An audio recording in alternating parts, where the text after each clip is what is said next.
आप सभी को मेरा नमस्कार। मैं कृष्णा बहुत बहुत स्वागत करता हूं मेरी क्लासेस पेके के क्लासेस टुडे में। तो आज का ये हमारा थर्ड लेक्चर है और इसमें हम बात करेंगे कुछ क्वेश्चंस की, किस पर आधारित, विराम चिन्हों पर आधारित हम क्वेश्चंस की बात करेंगे। तो विराम चिन्ह का पहला क्वेश्चन आपके सामने दिख रहा है स्क्रीन पर, जिसका मीनिंग आप निकालेंगे। विराम शब्द का व्याकरणिक अर्थ क्या होता है? मैंने बताया था पहले लेक्चर में, सबसे पहले परिभाषा से क्वेश्चन बन सकता है। तो विराम का अर्थ दौड़ना होता है क्या? नहीं होता है। क्या होता है? रुकना या ठहराव होता है। क्या होता है? रुकना या ठहराव होता है। अगला देखेंगे, रोको मत जाने दो। इस वाक्य में अल्प विराम के प्रयोग से क्या अर्थ स्पष्ट हो रहा है? अल्प विराम का प्रयोग किसके बाद किया गया है? मत के बाद। मतलब उसे रोकना नहीं है, उसे रोकना नहीं है बल्कि उसे जाने देना है। तो क्या है इसका मीनिंग? उसे रोक लेना है? बिल्कुल नहीं, उसे जाने देना है। क्या करना है? उसे जाने देना है। समझ आ गई बात? आगे अगला क्वेश्चन है, पकड़ो मत जाने दो। यहां अल्प विराम का अर्थ क्या है? पकड़ो मत जाने दो, यहां अल्प विराम का अर्थ है कि उसे पकड़ लो। जिसके बाद विराम चिन्ह लगा है वही अर्थ होगा। एक बात याद रखो, जिस शब्द के बाद अल्प विराम का प्रयोग हुआ है वही उस वाक्य का अर्थ हुआ है। मतलब पकड़ो मतलब पकड़ लो, छोड़ना नहीं है, पकड़ लेना है। तो उसे छोड़ दो नहीं बल्कि उसे पकड़ लो। क्या करेंगे? उसे पकड़ लो। ठीक है। नेक्स्ट हम बात करेंगे, विस्मय, हर्ष, शोक और घृणा आदि भावों को स्पष्ट या प्रकट करने के लिए किस चिन्ह का प्रयोग किया जाता है? किस चिन्ह का प्रयोग किया जाता है? बताया था मैंने। प्रश्नवाचक नहीं सर, पूर्ण विराम नहीं सर, विस्मयादि बोधक चिन्ह का प्रयोग किया जाता है। किसका प्रयोग किया जाता है? विस्मयादि बोधक चिन्ह का प्रयोग किया जाता है। समझ में आ गई बात? अगला देखेंगे, दो शब्दों को जोड़ने के लिए, दो शब्दों को जोड़ने के लिए, जैसे रात और दिन। रात और दिन मतलब द्वंद्व समास। मतलब क्या हो गया क्लियर यहां पे? द्वंद्व समास। द्वंद्व समास किस शब्द का प्रयोग किया जाएगा? कौन से चिन्ह का प्रयोग करेंगे? तो हमेशा दो शब्दों को जोड़ने के लिए योजक चिन्ह का प्रयोग किया जाएगा। किसका? योजक चिन्ह का प्रयोग किया जाएगा। निर्देशक चिन्ह क्या होगा? इससे बड़ा होता है। इससे इससे बड़ा होता है। यही होता है क्या निर्देशक चिन्ह? है निर्देशक चिन्ह यही होता है क्या? आप देखोगे कोष्टक चिन्ह क्या होता है? ये वाला। विवरण चिन्ह क्या होता है? ये वाला। विवरण क्या होता है? ये वाला। क्लियर है?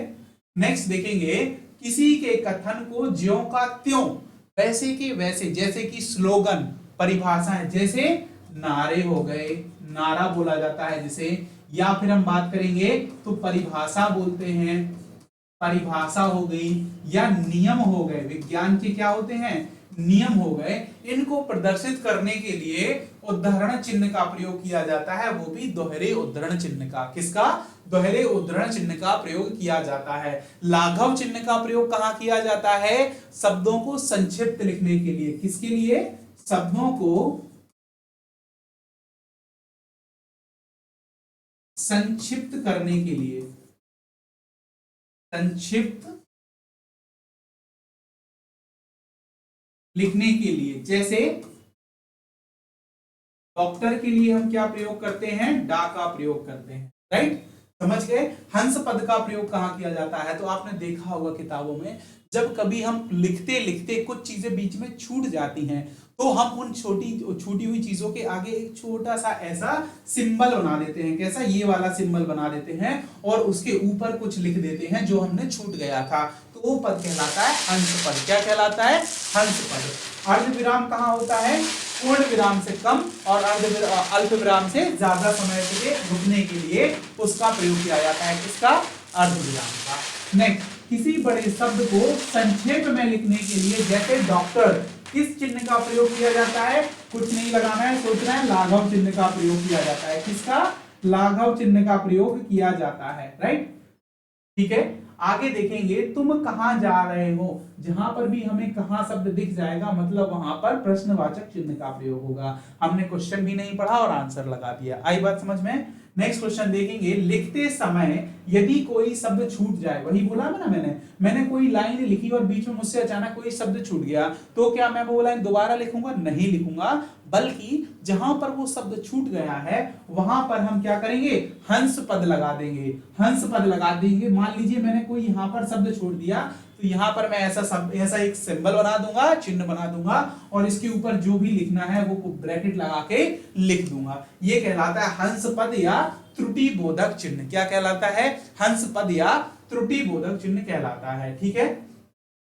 वाह कितना सुंदर दृश्य है। वाह, वाह के आगे कौन सा लगा है? विस्मयादि बोधक लगा है सीधा। आपको पता है पहले नंबर आपको पहचानने पड़ेंगे, तो विस्मयादि बोधक का प्रयोग किया गया है। विस्मयादि बोधक क्या होता है? ये वाला। अल्प विराम कौन सा होता है? कॉमा। प्रश्नवाचक चिन्ह कैसा होता है? ये वाला। और योजक चिन्ह क्या होता है? ये वाला। आई बात समझ में? ठीक है। अगला देखेंगे, वाक्य में जहां अल्प विराम से ज्यादा और पूर्ण विराम से कम समय लगता है वहां किस चिन्ह का प्रयोग किया जाता है? अर्ध विराम का। यही मैंने बोला, सबसे कम अल्प का, उसके बाद अर्ध विराम का, और उसके बाद पूर्ण विराम का। तो मैं ऐसा भी लिख सकता हूं इसको पहचानने के लिए, अल्प विराम, अल्प विराम से ज्यादा समय लगता है अर्ध विराम में, इसमें लगता है अर्ध विराम में, और उससे ज्यादा समय लगता है पूर्ण विराम में। किसमें? पूर्ण विराम में। तीनों शब्दों को आपको याद रखना है। अल्प विराम को इस तरीके से लिखते हैं, अर्ध विराम को इस तरीके से, और पूर्ण विराम को इस तरीके से लिखते हैं, एक डंडा लगाकर। राइट? ठीक है। अरे तुम अभी तक यही हो। इस वाक्य में अरे के बाद कौन सा प्रयुक्त हुआ है? तो अरे के बाद सर विस्मयादि बोधक। यहां पर एक लाइन और नीचे बिंदी दिखे तो होगा विस्मयादि बोधक चिन्ह। कौन सा चिन्ह? विस्मयादि बोधक चिन्ह का प्रयोग किया गया है। समझ में आ गई बात? तो यहां से आपको कुछ चीजें क्लियर क्या हो रही होंगी कि देखो इस चैप्टर से जो क्वेश्चन आएंगे वो किस तरह से आ सकते हैं, यही मेरा बताने का पर्पस था। तो आपको क्या समझ में आ रहा है? अगर समझ में आ रहा है तो चैनल को लाइक, शेयर और सब्सक्राइब जरूर करना है। अगर कोई आपको क्वेरी आती है तो आप कमेंट करो वीडियो में, आपको प्रॉपर रिप्लाई जरूर दिया जाएगा। ठीक है। अगर आप चाहते हो क्लास में शामिल होना तो अपना नंबर मुझे व्हाट्सअप कर सकते हो, या कमेंट में भी अपना नंबर दे सकते हो, और हाई का मैसेज भी कर सकते हो। राइट? आपके पास मेरा प्रॉपर नंबर होगा, मैंने दे चुका हूं। अगर नहीं है तो आप इस नंबर पर मुझे कॉल मैसेज भी कर सकते हो, हाई का। राइट? 8878281800। इस नंबर पर आप मुझे मैसेज भी कर सकते हो। राइट? अब बात कर रहे हैं साकेत। साकेत के आगे चिन्ह का प्रयोग किया गया है। एक अध्ययन। इस पुस्तक के शीर्षक में प्रयुक्त चिन्ह से वो क्या कहते हैं? विवरण कहते हैं, लाघव कहते हैं, उपयोजक चिन्ह कहते हैं, या अपूर्ण विराम या उपविराम, कौन सा कहते हैं? बताओ। इस चिन्ह के लिए कौन सा शब्द, किसका प्रयोग किया जाएगा? बताइए, किसका प्रयोग किया जाएगा इसके लिए? छोड़ा।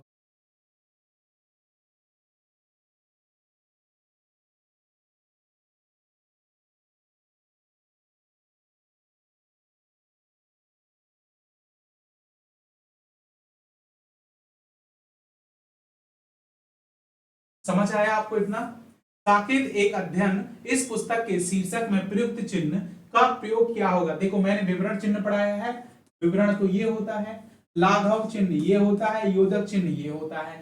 तो बचा कौन? यही बचा है सर। तो करेक्ट आंसर भी क्या होगा? ये होगा। करेक्ट आंसर क्या होगा? ये होगा। इसके अलावा मेरे पास बहुत सारे क्वेश्चन है और अपन इसको भी करेंगे नेक्स्ट में, लेकिन उसके लिए जरूरी है कि आप चैनल को लाइक, शेयर और सब्सक्राइब जरूर करें, और फुल लेंथ देखें, फुल वीडियो देखें, तभी आपको समझ में आएगा। आप स्किप कर देते हो, मे बी ये कारण है कि आप सही से नहीं पढ़ पा रहे हो। स्किप मत करो, एक बार पूरा लेक्चर देखो। जब समझ में नहीं आएगा तब आप डाउट होगा क्लियर, और अगर डाउट आ रहा है तो मैं खड़ा हूं यहाँ क्वेरी के लिए, आप मुझे मैसेज करो। राइट? तो आज के लिए बहुत बहुत धन्यवाद। मैं कृष्णा आपका बहुत बहुत शुक्रिया करता हूं, और आशा करता हूं कि आप सभी लोग अच्छे होंगे और कंटेंट भी पसंद आ रहा होगा।